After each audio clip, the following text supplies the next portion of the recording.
Okay, so last Bible study, nakita natin doon ang whole night na pagdarasal ni Jesus bago niya piliin ang magiging 12 apostles niya na magre-represent sa kanya at magpapatuloy sa sinimulan niyang pag-share ng salita ng Diyos para sa kaligtasan ng mga tao.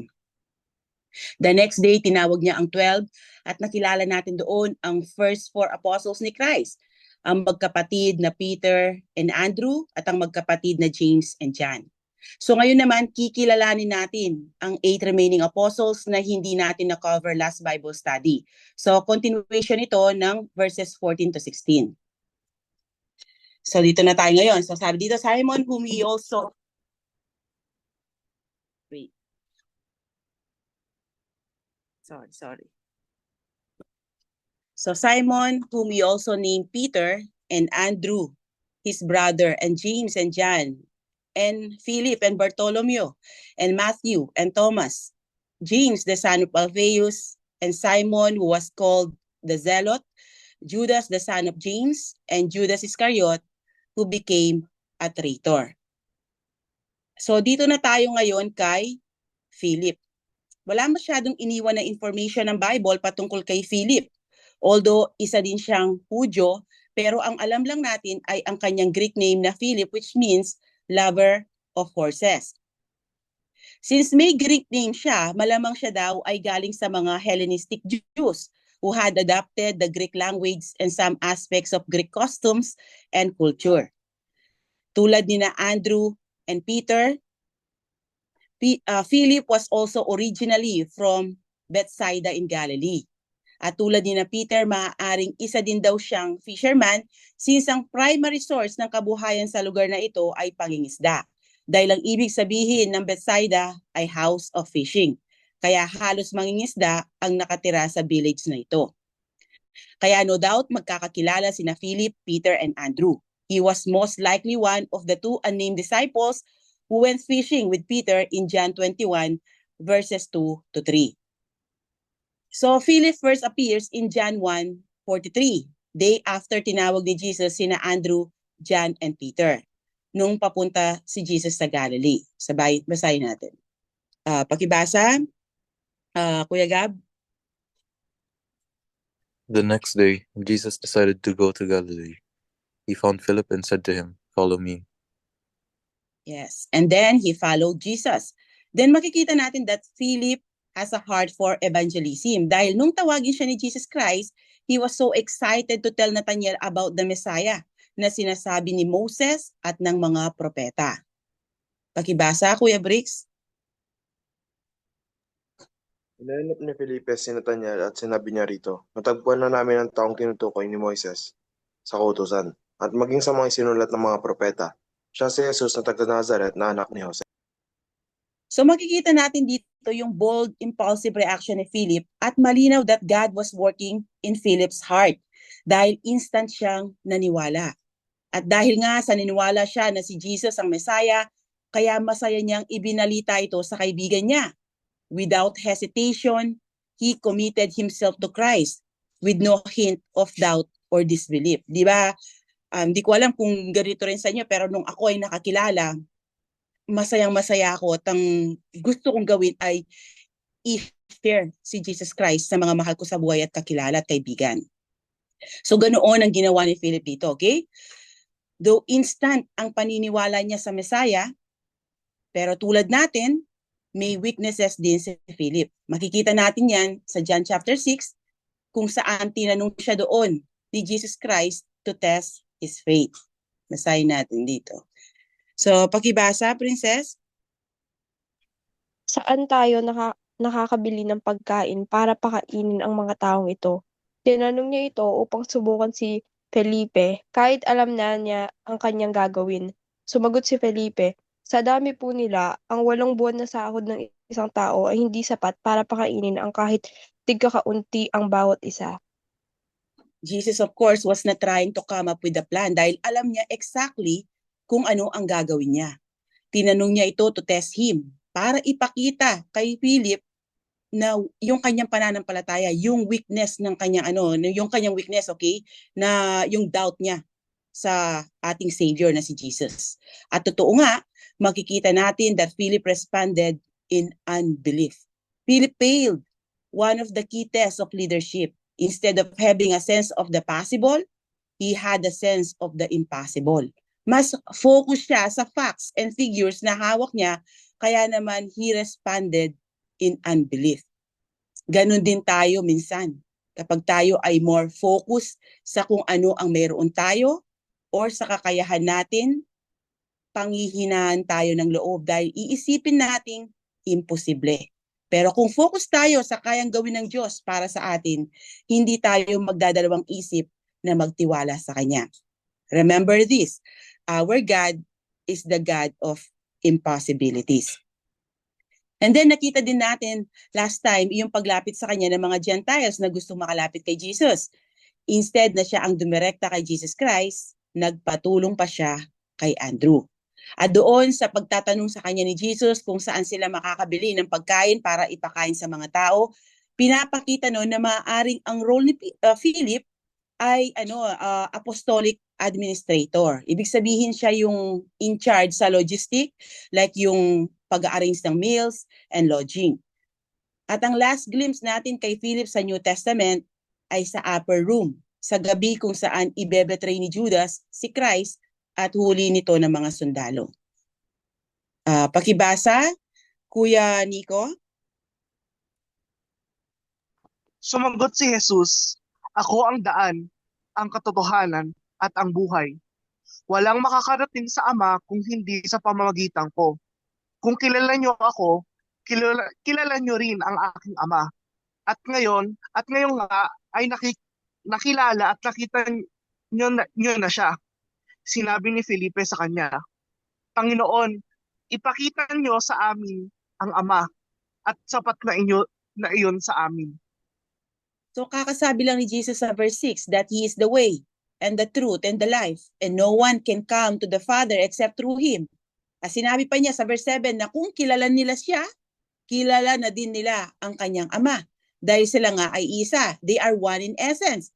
Siya ang exact representation ni God the Father. Tapos sasabihin ni Philip na, "Lord, show us the Father." Kakasabi lang ni Jesus, di ba, na ang nakakita sa kanya ay nakita na ang Ama. So to know Jesus is to know the Father, since the persons of the Trinity are one in their very essence. So dito lumabas yung pagka-foolish ni Philip. Yung Philip na in-embrace agad si Jesus sa unang encounter nila, missed the point. Hindi lang sa hindi niya naunawaan ang sinabi ni Jesus dito, kundi hindi rin niya naunawaan ang mga turo na narinig niya mula kay Jesus. At hindi rin niya naunawaan ang kahulugan ng mga signs and wonders na ginawa ni Jesus na nasaksihan niya over the years na kasama niya ito. Kaya ni-rebuke siya ni Jesus sa mga succeeding verses. Pakibasa, Kuya Ian.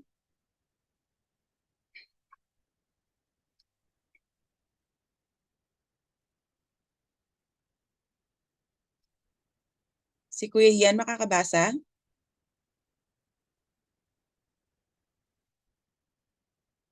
Sige, si Chloe na lang. Chloe, pakibasa. Jesus answered, "Don't you know me, Philip, even after I have been among you such a long time? Anyone who has seen me has seen the Father. How can you say, 'Show us the Father'? Don't you believe that I am in the Father and that the Father is in me? The words I say to you I do not speak on my own authority. Rather, it is the Father living in me who is doing his work. Believe me when I say that I am in the Father and the Father is in me, or at least believe on the evidence of the works themselves." So, ibig sabihin, Jesus was God incarnate, one essence with the Father. So, nakita natin, nakatulad lang natin si Apostle Philip na may weaknesses din. Yung iba masyadong minamaliit ang kahalagahan at naging contribution ni Apostle Philip dahil hindi nga naging matunog ang pangalan niya kumpara sa 4 na naunang apostles na inaaral natin. But this skeptical, analytical, pessimistic man of limited ability, weak faith, and imperfect understanding was nonetheless one of the 12 most important people in the history. Kaya hindi natin pwedeng maliitin ang kahalagaan niya dahil lang wala masyadong naisulat patungkol sa kanya. Regarding naman sa naging buhay ni Philip, after umakyat sa langit ni Jesus, madalas na pagkakamalan na siya ang Philip the Evangelist sa Book of Acts. Pero magkaiba sila, okay? At ang sabi nila, the Apostle Philip preached in Phrygia, Greece, and Syria before being martyred in Hierapolis in Asia Minor. Ang sabi din nila, he was beheaded or crucified sometime in 80 CE. Pero hindi tayo sigurado doon, okay? Now, let's move on to Bartholomew. Bartholomew means son of Ptolemy in Hebrew. At yung pangalan na Bartholomew ay makikita sa 4 New Testament list of the 12 apostles. Pero ang tawag sa kanya ni Apostle John ay Nathaniel. Kaya most scholars today identify him as Nathaniel. So si Bartholomew at si Nathaniel ay iisa. Okay? So tulad ng naaral natin kanina, si Philip ang nag-introduce kay Nathaniel sa ating Savior. Kung konti ang information na nakalap natin patungkol kay Apostle Philip, mas konti ang sinabi ng Bible patungkol kay Apostle Nathaniel. Bukod sa list ng mga apostol, makikita lang ang name niya sa John chapter 1 kung saan tinawag siya ni Christ na sumunod sa kanya. Pakibasa, Laika.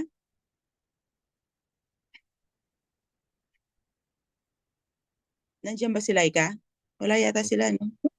Felipe found Nathanael and told him, "We have found the one Moses wrote about in the law, and about whom the prophets also wrote, Jesus of Nazareth, the son of Joseph. Joseph. Nazareth, can anything good come from there?" Nathanael asked. "Come and see," said Philip. When Jesus saw Nathanael approaching, he said of him, "Here truly is an Israel in whom there is no deceit." "How do you know me?" Nathanael asked.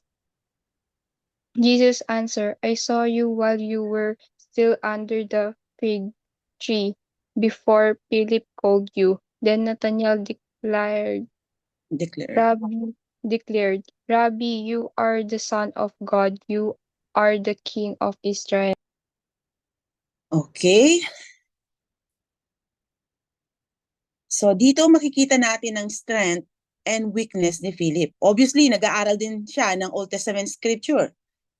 Kaya yung strength ni Nathaniel, sorry, okay? Obviously nag-aaral din siya ng Old Testament scripture. Kaya noong sinabi ni Philip na natagpuan na nila ang taong tinutukoy ni Moses sa kautusan at maging sa mga isinulat na mga propeta, ang sagot niya ay may pagdududa or pag-aalinlangan. At the same time, pangungot siya. Dahil ang sagot niya sa verse 46, Nazareth? Can anything good come from there? This was an expression of prejudice against sa mga taga-Nazareth.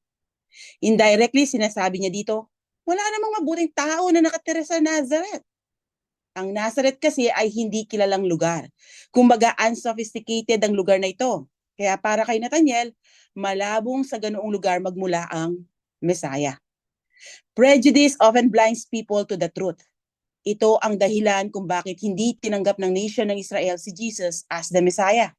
Karamihan sa kanila katulad sila ni Nathaniel mag-isip patungkol sa mga taga-Nazareth. Kaya nireject nila si Jesus Christ. Kung nag-investigate lang ang mga Hudyo, malalaman nila na sa Bethlehem talaga ipinanganak si Jesus Christ, just as the Old Testament predicted the Messiah would be. At katulad ng mga kasama niyang apostles na taga-Galilee, hindi rin siya nag-aral sa rabbinic school, okay? Pero tulad ng sabi ko, malamang inaaral nila ang Old Testament scripture. At dahil na din sa pag-engganyo ni Philip, kaya sumama siya dito para makilala niya si Jesus Christ. And to his surprise, kahit hindi pa sila ipinapakilala ni Philip, ang sabi ni Jesus sa verse 47, "Here truly is an Israelite in whom there's no deceit." Jesus' words were a powerful commendation of Nathanael's character. Sa pagsasabi niyang an Israelite in whom there's no deceit, hindi lang ang pagiging physical descendant ni Abraham ang tinutukoy ni Jesus dito, kundi ina-acknowledge ni Jesus Christ na si Nathanael ay talagang nag-worship sa true and living God. Walang pagkukunyari sa kanya.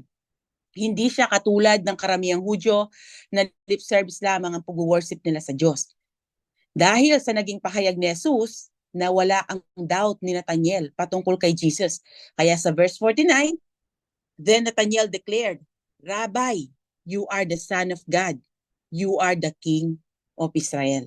So dito, inaffirm ni Nathanael ang kanyang pananampalataya kay Christ bilang anak ng Diyos at King ng Israel, the Messiah. So iyan lang ang account na napapatungkol kay Nathanael. Katulad ng kanyang close companion na si Philip, wala masyadong sinabi ang Bible sa kanyang naging ministry after Christ's resurrection and ascension. Ang sabi ng iba, nagminister daw siya sa India.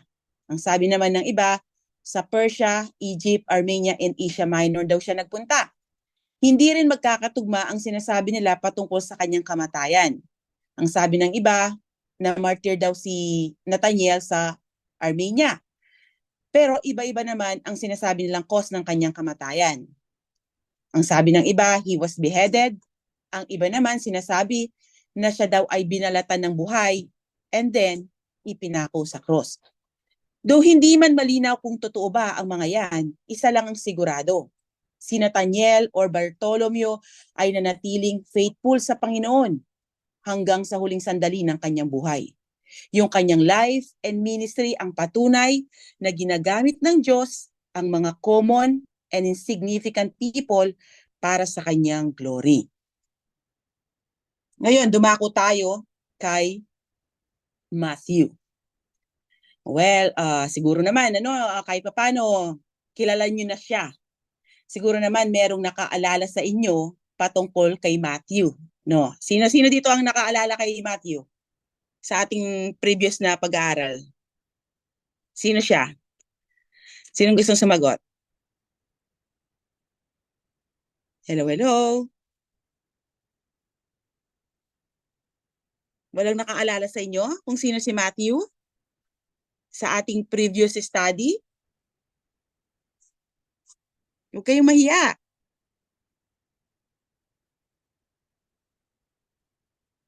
Walang gustong sumagot? So si Matthew ay dating tax collector, okay? At tulad ng iba, apostles din siya, okay? Dalawa din yung pangalan niya tulad ng ibang apostles na may mga dalawang pangalan. So ganoon din si Matthew. Siya din ay kilala sa tawag na Levi. So tulad ng nasabi ko kanina, he was a tax collector by profession, kaya nga mas remarkable ang pagkapili sa kanya bilang apostle dahil ang tax collectors, yung mga tax collectors ay itinuturing na traitor ng mga Hudyo dahil nag-work sila para sa Rome, ang bansang sumakop sa kanila. So sila ay kilala na magnanakaw, nangingikil, yung nananamantala sila, okay? And even yung tinatawag silang mga loan shark dahil nga nagbibigay sila ng malaking patubo. So ibig sabihin yumaman si Matthew sa paggawa ng kasamaan. Okay? So ganoon ang ginagawa ni Matthew bago siya tinawag ng Panginoon. Si Matthew ang author ng Book of Matthew, isa sa 4 Gospels. Although siya ang nagsulat ng Book of Matthew, wala masyadong mababasa patungkol sa kanya. Nakita natin sa inaral natin dati kung paano siya tinawag ni Jesus habang siya ay nasa tax booth at iniwan niya ito right away. Pakibasa? Yen, makakabasa ka? Opo. Pagkatapos noon, umalis si Jesus at nakita niya ang maniningil ng buwis na ang pangalan ay Levi. Nakupo siya sa lugar na pinagbabayaran ng buwis. Sinabi ni Jesus sa kanya, sumunod ka sa akin. Tumayo si Levi, iniwan ang lahat ng sumusunod kay Jesus. So willing siyang iwan ang lahat para sa Panginoon. He forsake everything, makasama lang ang kanyang Savior na si Jesus. And after siyang tawagin ni Jesus at sumunod dito, makikita natin ang tunay na transformation sa kanya dahil hinandugan niya ng banquet or feast si Jesus kasama ang mga itinuturing na sinners ng lipunan. Pakibasa, Denver. Nandiyan ba si Denver? While Jesus was having dinner at Matthew's house, many tax collectors and sinners came and ate with him and his disciples. So these two incidents mark Matthew's only appearances in the Gospels. Bukod sa list ng mga apostles, kahit sa mismong book na isinulat niya, wala tayong masyadong mababasa patungkol sa kanya. Makikita natin dito ang pagiging humble ni Matthew. Kontento na siya na nagsiserve sa Panginoon na tahimik or sa background lang. After ng feast na nangyari dito, Matthew fades from the gospel record. Wala na tayong nabasa patungkol sa naging buhay at ministry niya. So most accounts agree that he preached the gospel to the Jewish people bago siya nangaral sa mga Gentiles. At possibly sa vicinity na sa may Caspian Sea or in Persia, Macedonia or Syria, doon daw siya nangaral. About naman sa kanyang kamatayan, ang sabi ng iba, he was burned at the stake, while others state that he was beheaded, stoned to death, or killed with a spear dahil sa pangangaral niya ng magandang balita. So hindi man tayo sure sa naging kamatayan niya. One thing is for sure, Matthew abandoned his abundant life as a tax collector to follow the Lord Jesus Christ and never look back. He willingly gave his all for Christ to the very end. Sana ganun din tayo mga followers ni Christ. Huwag na sana nating balikan pa ang minsan tinalikuran na nating buhay para sa Kanya. Ngayon, kay Thomas naman tayo. So Thomas was also called Didymus, the twin. Although a twin brother or sister is never mentioned in the Bible. Dahil sa kanyang pagiging skeptic at pessimist, kaya tinawag siyang Doubting Thomas. So medyo negative mag-isip si Thomas, okay? Or yung tinatawag nilang pessimist. Tingnan natin yung pangyayari kung saan namatay si Lazarus at inaaya ni Jesus ang kanyang mga alagad na bumalik sa Jerusalem para puntahan si Lazarus na sa time na ito ay patay na. Pakibasa, Kuya Nico.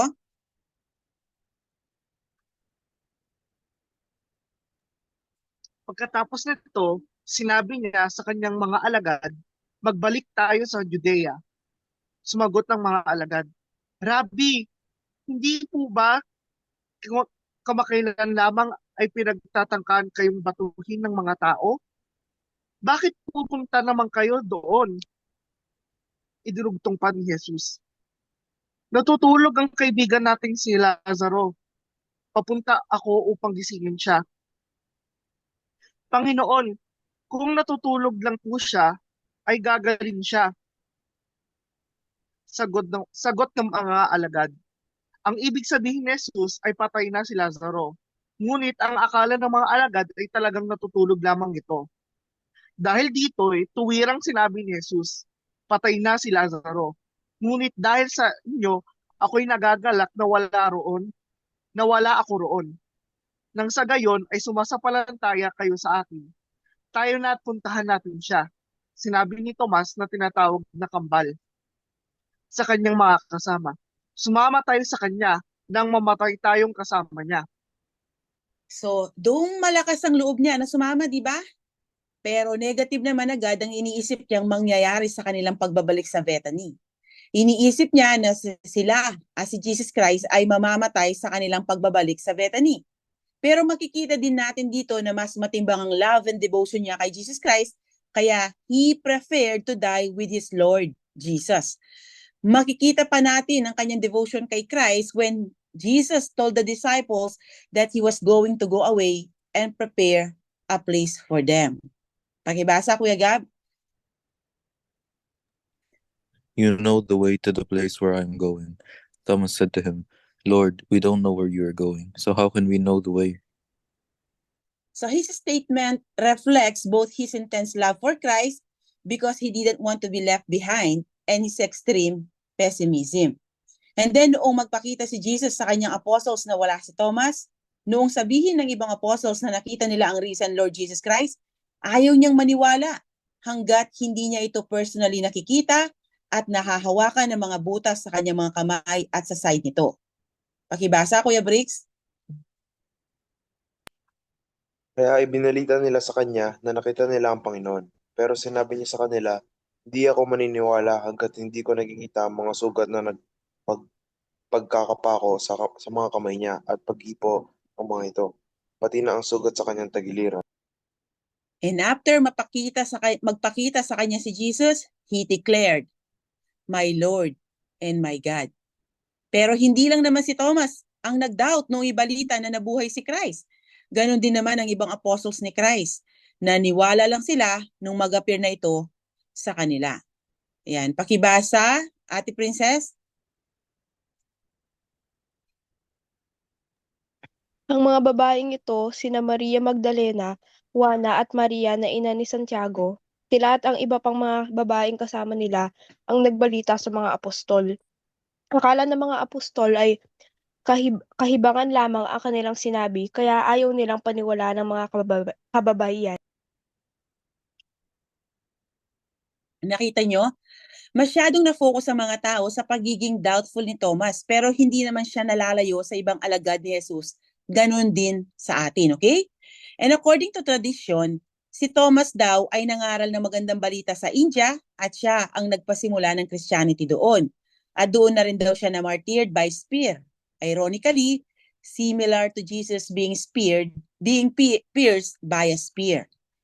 Now, kay James the son of Alphaeus naman tayo.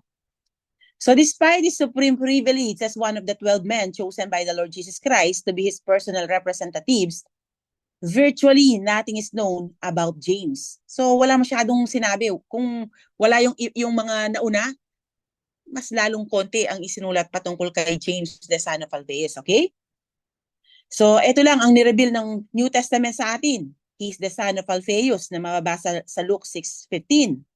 Ang pangalan ng nanay niya ay Mary na mababasa sa Mark 15:40. At may kapatid siya na ang pangalan ay Joseph, Matthew 27:56, or Joses sa Mark 15:40. Ang sabi ng ibang scholars, maaaring kapatid din daw niya si Matthew na isang tax collector dahil ang tatay ni Matthew ay tinatawag ding Alphaeus. Sabi dito, as he walked along, he saw Levi, son of Alphaeus. Si Levi, si Matthew yan, okay? Sitting at the tax collector's booth. Follow me, Jesus told him, and Levi got up and followed him. So, though hindi tayo sure dito, pero malaki ang possibility na magkapatid nga sila since halos magkakapatid at magkakaibigan ng mga apostles ni Christ. Sa Book of Mark, tinawag siyang James the Less. Ayan. There were also women looking on from afar, among whom were Mary Magdalene, Mary, the mother of James the Less, and of Joses, and Salome. Joses or Joses.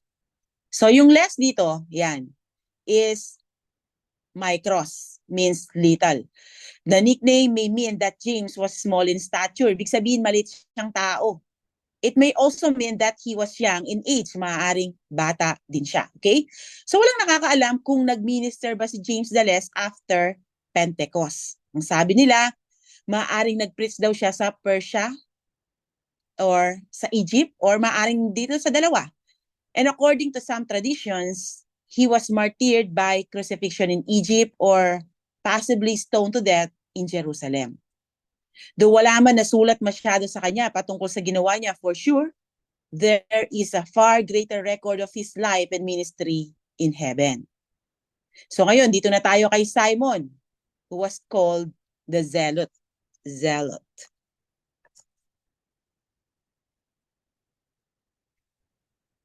So pakunti niya ng mga information na meron tayo sa mga apostles, okay? Dahil malayo na ang mga ito sa inner circle ni Jesus Christ. So si Simon the Zealot was a member of the political Jewish activists known as the Zealots. Sila yung kumakalaban sa Rome na sumakop sa kanila. The Zealots were one of the four primary parties in first century Israel, along with the Pharisees, Sadducees, and Essenes. Kaya sila tinawag na zealots dahil passionately devoted sila sa law ni God. Kaya naman kinakalaban nila ang mga pagans tulad ng mga Romans na sumakop sa bansa nila. Sila yung mga terrorists and assassins sa time na ito. Tulad ng nasabi ko sa last Bible study, kinikidnap at pinapatay nila ang mga Romans and Jews na nagiging loyal sa Rome. Sa ginagawa nilang ito, iniisip nila they were doing God's work dahil para sa kanila si God lang ang itinuturing nilang ruler and Lord. The Zealots also played a major role in the Jewish revolt against Rome noong 66 to 73 AD. After ng pagkawasak ng Jerusalem in AD 70, yung grupo ng mga Zealots, pumunta sila sa fortress ng Masada at doon sila nag-stay hanggang sa AD 73. And then, they committed mass suicide rather than surrender to the Rome. So, mas ginusto nila na magpakamatay na lang kaysa ang sumurrender sila sa mga Romans. As a zealot, Simon was a man devoted to the law of God. Fiercely patriotic, passionate, and courageous. He hated the Romans and desperately wanted them out of Israel. So tulad ng nasabi ko sa inyo dati, kung hindi lang sa devotion niya kay Christ, malamang napatay na niya si Matthew na isang tax collector na nagtatrabaho para sa Rome. At katulad ng ibang mga apostles ni Christ, Simon was also looking for a Messiah who would drive out the Romans. Pero hindi siya katulad ni Judas na traitor, okay? Nung malaman ni Simon na si Jesus ay hindi ang iniisip nilang political Messiah na magpapalaya sa kanila sa mga Romans, hindi niya binetray ito, but embrace him as Lord, Savior, and God incarnate. According to some traditions, he preached the gospel in Persia and Armenia. Yung iba naman, sinasabi nila, ang ministry niya ay sa Middle East and Africa. Yung iba naman sa Britanya daw. Hindi rin magkakatulad ang paniniwala nila sa naging dahilan ng kanyang pagkamatay at kung saan siya namatay. Ang sabi ng iba by crucifixion, ang dahilan ng kanyang kamatayan. Mayroong ang nagsasabi na nilagari daw siya sa dalawa. We really don't know ano ba talaga ang totoo. Pero tulad ng mga naunang apostles, naging tapat siya sa Panginoon hanggang sa huling sandali ng kanyang buhay. So ngayon, dito na tayo sa 11th apostles na si Judas, the son of James. Kung yung ibang apostles ay may tig-2 pangalan, itong si Judas ay kilala sa 3 pangalan. So Luke gave his formal name, Judas, the son of James. Sa account naman ni Mark, tinawag naman siyang Thaddeus, or literally means breast child. At tinawag naman siyang Lebbeus sa Matthew na nasa New King James Version, okay, which means heart child. Sa time natin ngayon, ito yung term na mama's boy. So dahil sa kanyang nicknames, masasabi natin na si Judas, the son of James, ang youngest child sa kanilang pamilya. Baby siya. Okay? Hindi siya si Judas or Jude na half-brother ni Jesus Christ. Okay? Wala masyadong malalaman sa kanya as sa kanyang ultimate career tulad ng mga nahuling apostles. Apart from the list of apostles, makikita lang ang name niya sa scene doon sa may upper room sa gabi bago i-betray ni Judas Iscariot si Jesus. In John 14:21, sinabi ni Jesus na ang sino mang tumatanggap at sumusunod sa mga utos niya, ang siyang totoong nagmamahal sa kanya. At ang nagmamahal sa kanya ay mamahalin din ng kanyang ama. At mamahalin din daw niya ito at ipapakilala or ire-reveal daw niya ang sarili niya sa tao na iyon. The disciples were puzzled by that statement. Kumaga na parang naguluhan sila dahil ang ini-expect nila na i-establish ni Jesus ay earthly kingdom. Even after his death and resurrection, they still clung to this belief. Kaya nagtanong itong si Judas. Ang sabi niya, then Judas, not Judas Iscariot, said, "But Lord, why do you intend to show yourself to us and not to the world?"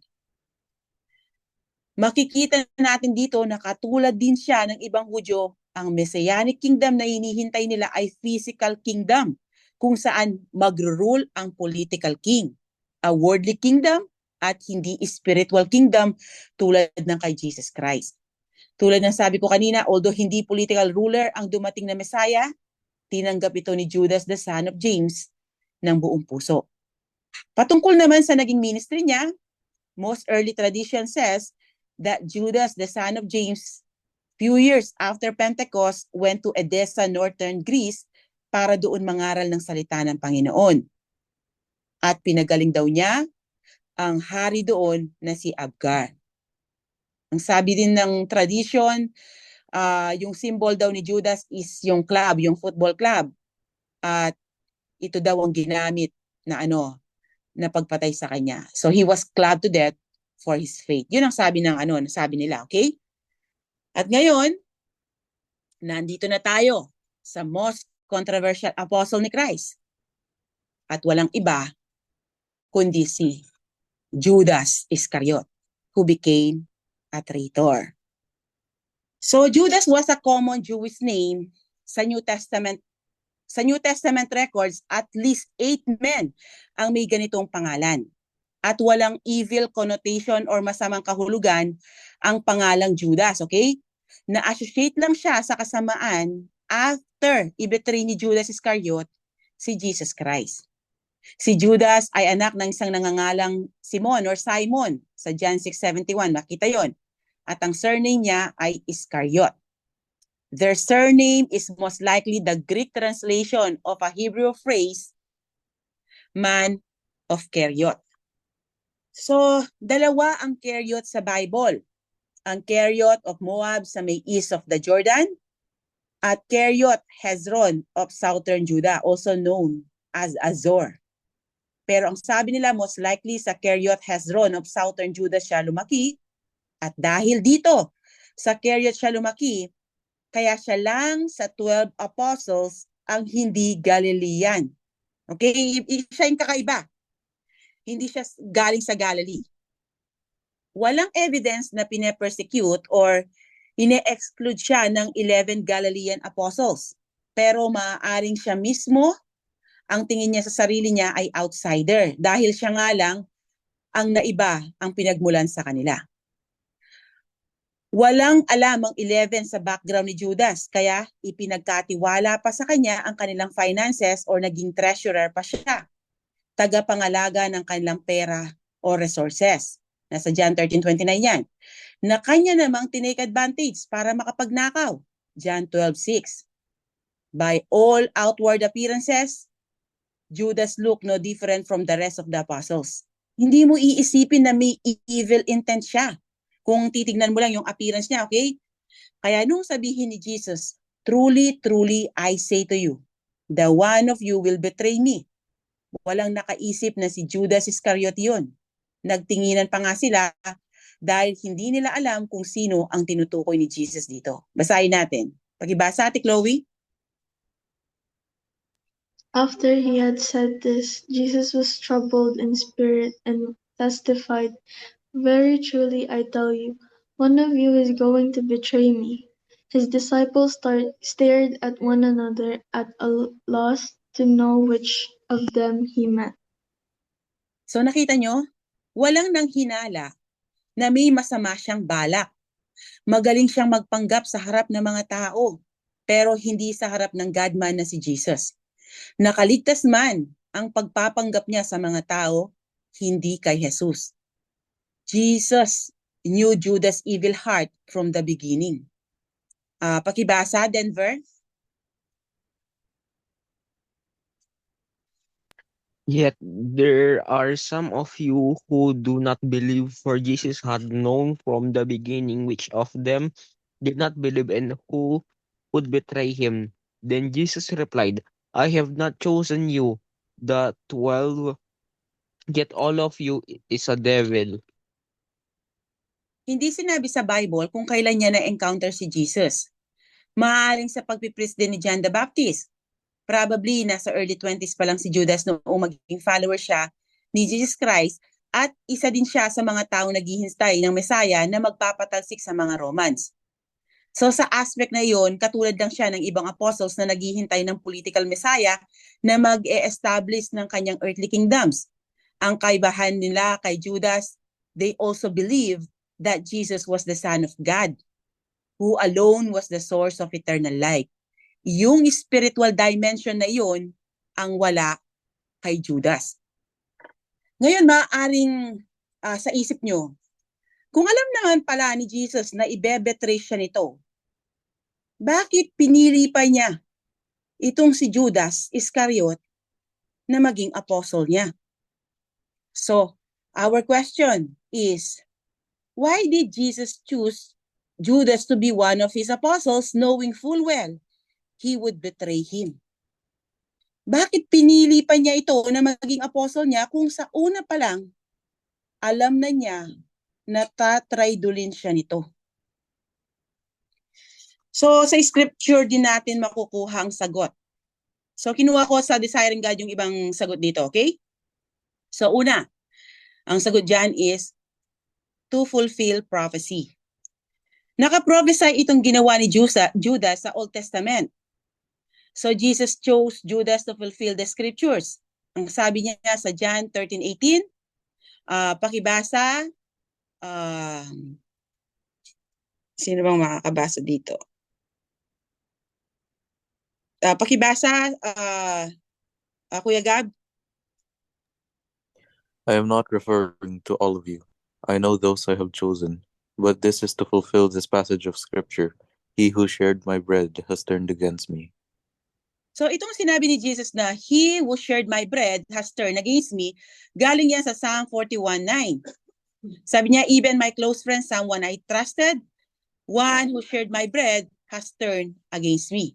And then sa araw ng Pentecost, ang sabi ni Peter, pakibasa, Kuya Briggs.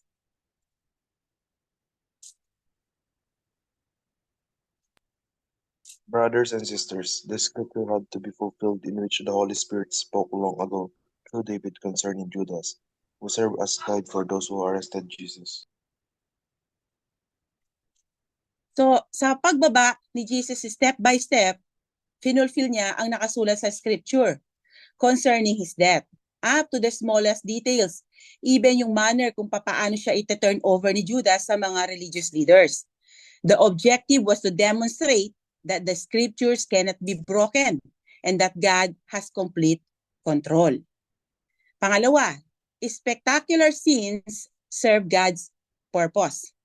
Isa sa pinaka-worst na kasalanan na pwedeng magawa ng isang tao sa atin ay yung traidulin tayo or ibetray tayo ng taong mahal at pinagkakatiwalaan natin. At ganoon ang ginawa ni Judas kay Jesus Christ, pero ginamit ito ni God for His redemptive plan. Yung akala ng kalaban na isahan niya si God, pero ang hindi niya alam, sa ginagawa niya, pinufulfill niya ang plano ng Diyos. So Judas' betrayal was not a surprise to Jesus, but part of God's sovereign plan to bring salvation to humanity. Pangatlo, to show that saving faith is not the same as religious activity. Si Judas ay pinili ni Jesus upang mapabilang sa kanyang mga alagad. Binigyan niya din ito ng power over unclean spirits and over diseases, even though he was destined for apostasy and destruction. Dahil dito, ipinakita sa atin ni Jesus na hindi porket nasa church ka, kasama ng mga Christians, hindi porket nagsiserve ka sa church, or kahit sabihin pa nating nakakagawa ka ng mga miracles tulad ni Judas, hindi sure evidence yun na totoong born again ka. Kaya nga ang sabi ni Jesus sa Matthew 7:21-23, not everyone who says to me, Lord, Lord, will enter the kingdom of heaven, but only the one who does the will of my Father who is in heaven. Many will say to me on that day, Lord, Lord, did we not prophesy in your name? And in your name drive out demons, and in your name perform many miracles? Then I will tell them plainly, I never knew you. Away from me, you evildoers.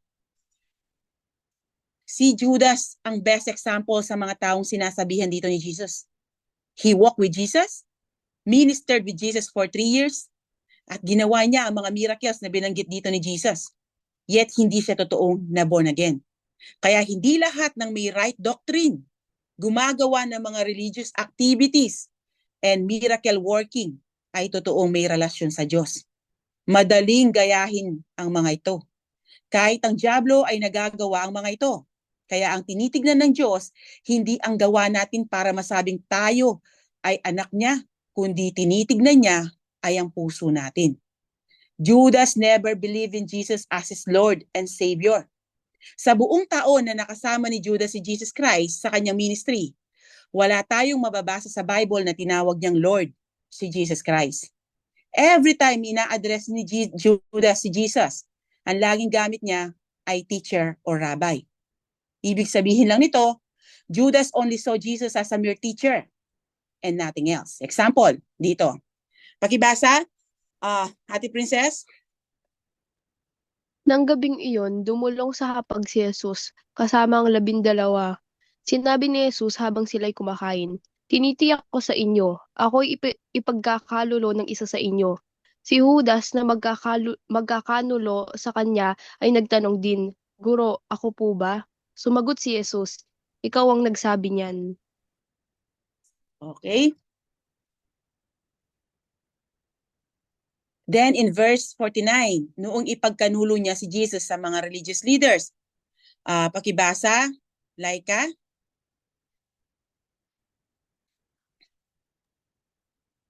Nilapitan niya agad si Jesus at binati. Magandang gabi po, Guro, saka hinalikan. So nakita nyo, Judas called Jesus Rabbi, which simply means a teacher. He never called Jesus Lord, na siyang gamit ng ibang apostles na pang-address kay Jesus Christ. Example, yung sinabi ni Thomas dito sa John 20:28. Thomas said to him, "My Lord and my God." Sa Luke chapter 5 verse 8, after Jesus just called Peter to follow him, tinawag din niyang Lord si Jesus doon. When Simon Peter saw this, he fell at Jesus' knees and said, "Go away from me, Lord, I am a sinful man." Meron pa sa John 6:68. Simon Peter answered him, "Lord, to whom shall we go? You have the words of eternal life." Nakita nyo ang pagkakaiba? Si Judas hanggang sa time na ibebetray niya si Jesus, never niyang tinawag itong Lord. He never believed in him and saw him as his Lord and Savior. He only saw Jesus as a mere teacher or rabbi and nothing more than that. Ibig sabihin, he did not recognize Jesus as the Son of God. Disciple siya ni Jesus Christ, pero sa pangalan lang, hindi sa puso. And since hindi siya sumampalataya sa isang taong pwedeng makapag-save sa kanya, kaya eventually lumabas ang totoong kulay niya. Judas outwardly appeared to be a disciple, but harbored sin in his heart. Kaya madali sa kanya ang traidulin si Christ. Madali sa kanya ang ibenta ito sa kalaban. So anong lesson ang makukuha natin dito? Judas reminds us to examine our own hearts and ensure our faith in Christ is genuine. 2 Corinthians 13:5. At pang-apat, to demonstrate God's sovereignty and human responsibility.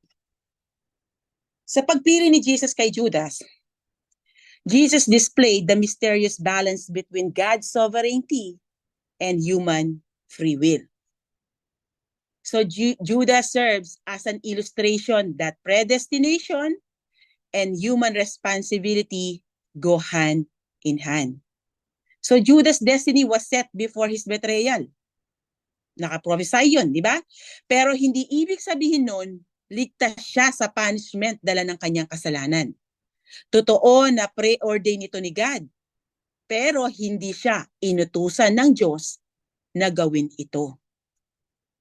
May mga tao kasi na iniisip nila, biktima lang daw si Judas dahil nilikha daw siya ng Diyos for this specific role. At yun ay i-betray ang Messiah. Ang sabi nila, Judas was just a victim who got caught in between the plan of God for salvation. And so they feel sorry for Judas. Mali po itong kaisipang ito, okay? Never naging biktima si Judas dito. Una, hindi lang si Judas ang disciple ni Christ. Kaya isa sa kanila ang pwedeng mag-betray kay Jesus Christ. Dahil wala namang pangalan ng propesiya sa Old Testament kung sino ang magkakanulo sa Mesaya.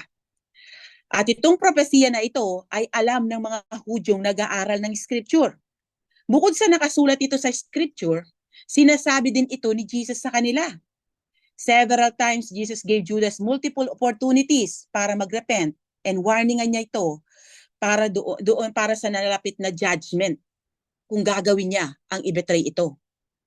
Ginawa yan ni Jesus Christ, sinabi niya yan doon sa Last Supper, pero hindi pa rin ito nagrepent. Not a single time did Judas ask for help. Pinapakita lang nito that Judas' actions were his own responsibility. When you study the Bible carefully, you will discover that Judas Iscariot's betrayal was not a one-time event. Hindi lang siya one-time, big time, okay? It was in stages. Mas na-focus lang ang tao sa final betrayal na ginawa niya, kaya they miss out on the little details. When you check out the details, makikita nyo na hindi inosente si Judas at lalong hindi siya biktima. He was fully aware of the choices he made. Open prophecy ito. Ibig sabihin, it could have been anybody. Katulad lang ito ng pagsasabi ni Peter na be sober-minded, be alert. Your adversary, the devil, is prowling around like a roaring lion, looking for anyone he can devour. So the phrase, looking for anyone he can devour, means the devil has no specific person in mind. Ibig sabihin, walang specific target si Satan kung sino ang ide-devour niya, kung sino ang bibiktamahin niya. Kaya nga nagro-roam around siya para makakita ng mabibiktima, para makakita ng willing vessel na gagamitin niya sa kanyang evil plan. At isa na doon si Judas Iscariot. He willingly allowed himself to be used by Satan. So hindi inutusan ni God or ni Jesus Christ si Judas para i-betray niya ito, para ma-fulfill yung prophecy, okay? Kusa niya itong ginawa. Kaya hindi siya biktima dito. Evil ang kanyang intention, pero ginamit naman yun ni God sa kanyang redemptive plan. Tulad ng sinabi ni Joseph sa mga kapatid niya. Pakibasa, Chloe. You meant evil against me, but God meant it for good, in order to bring it about as it is this day, to save many people alive. So yan ang intention ni Satan. Nung gamitin niya si Judas para i-betray nito si Jesus sa mga religious leaders para patayin. Pero hindi niya alam itong kamatayan ni Jesus Christ ang magiging susi para sa kaligtasan ng marami at tatalo sa kanya. Pakibasa, Kuya Gab. He canceled the record of the charges against us and took it away by nailing it to the cross. In this way, he disarmed the spiritual rulers and authorities. He shamed them publicly by his victory over them on the cross.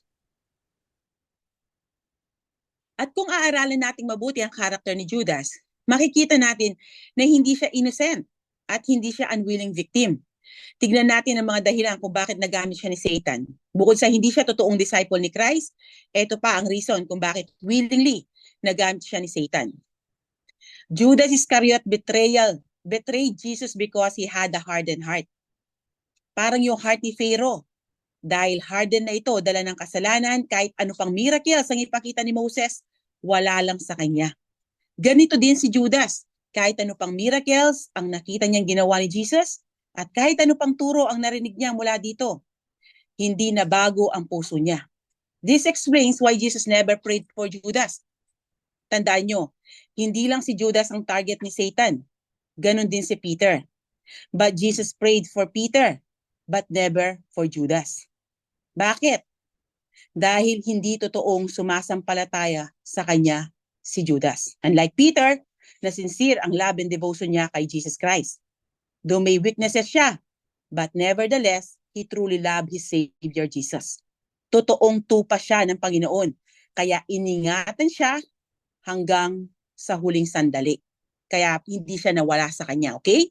Sa Book of Luke, Jesus said to Peter, pakibasa, Kuya Briggs.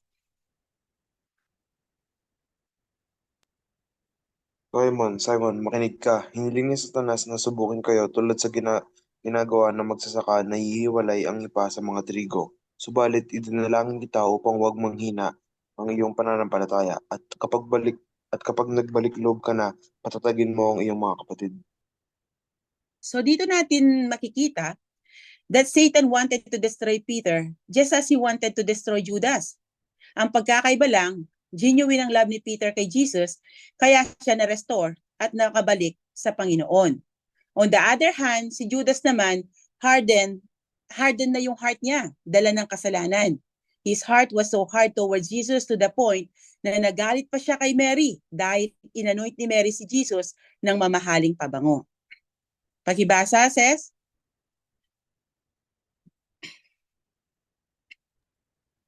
The Mary took a 12-ounce jar of expensive perfume made from essence of nard, and she anointed Jesus' feet with it, wiping his feet with her hair. The house was filled with the fragrance. But Judas Iscariot, the disciple who would soon betray him, said, "That perfume was worth a year's wages. It should have been sold and the money given to the poor." Not that he cared for the poor, he was a thief. And since he was in charge of the disciples' money, he often stole some for himself. Jesus replied, "Leave her alone. She did this in preparation for my burial." Nakita nyo, hindi siya concerned sa may hirap, kundi concerned siya sa kanyang bulsa. Dahil kung ibinenta yon, may makukupit siya dahil siya ay ang treasurer nila. Siya ang umahawak ng pera nila. Ang sabi sa Bible, as soon as Jesus said, "Leave her alone. She did this in preparation for my burial," tumayo si Judas at pumunta sa chief priest para makipag-negotiate sa kanila. Pakibasa, Yen.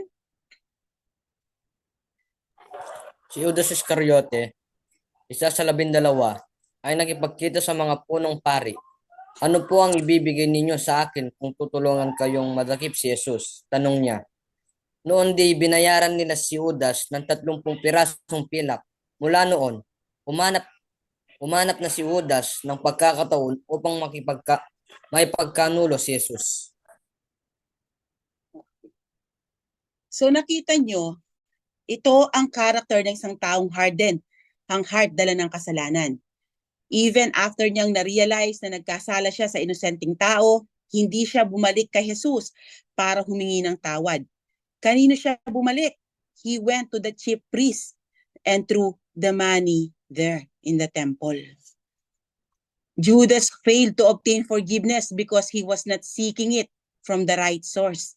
He looked for forgiveness from the chief priests and the elders, but they could not forgive him. Sila nga ang nag-hire sa kanya to betray Jesus, kaya hindi sila ang makakapagbigay sa kanya ng kapatawaran.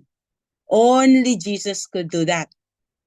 Judas regretted his decision, but did not truly repent.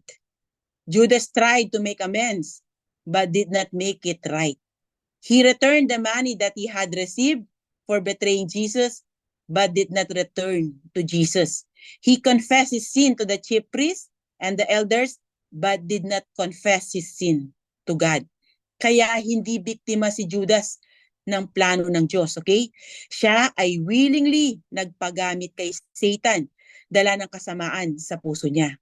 Kaya tandaan nyo ito, the sovereignty of God does not undermine human responsibility.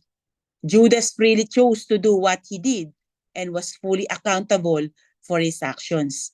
Yes, his betrayal was predetermined, but it didn't contradict the truth that he acted his own volition. Hindi siya pinilit, okay, na gawin iyon. So anong lesson na makukuha natin dito? When we sin, humingi tayo ng tawad sa Diyos. 1 John 1:9. Despair leads to destruction, but repentance leads to restoration or salvation. 2 Corinthians 7:10. Pinili ni Jesus si Judas na mapabilang sa mga alagad niya despite the fact na alam niyang ibibetray siya nito.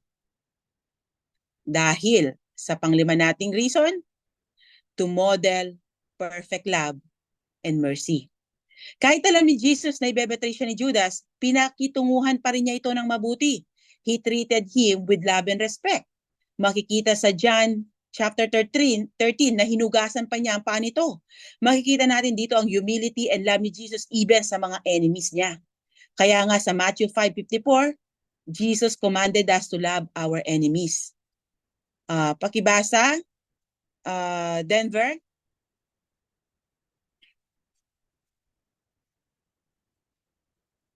Denver ko na. But I say, love your enemies, pray for those who pursue you. Persecute. Okay, so at ang pang-anim na dahilan, to highlight the reality of spiritual warfare. Makikita natin sa pagbetray ni Judas kay Jesus na active si Satan sa pag-oppose sa plano ng Diyos. Mababasa sa Luke 22 na pumasok si Satan kay Judas. Yan. Pakibasa, Chloe. Then Satan entered into Judas Iscariot, who was one of the 12 disciples, and he went to the leading priests and captains of the temple guard to discuss the best way to betray Jesus to them. So willingly nagamit siya ni Satan dahil sa kanyang greed. Lesson ito sa atin na maging vigilant tayo sa schemes ng kalaban. Huwag nating hayaan na magamit niya sa kanyang evil plan, okay?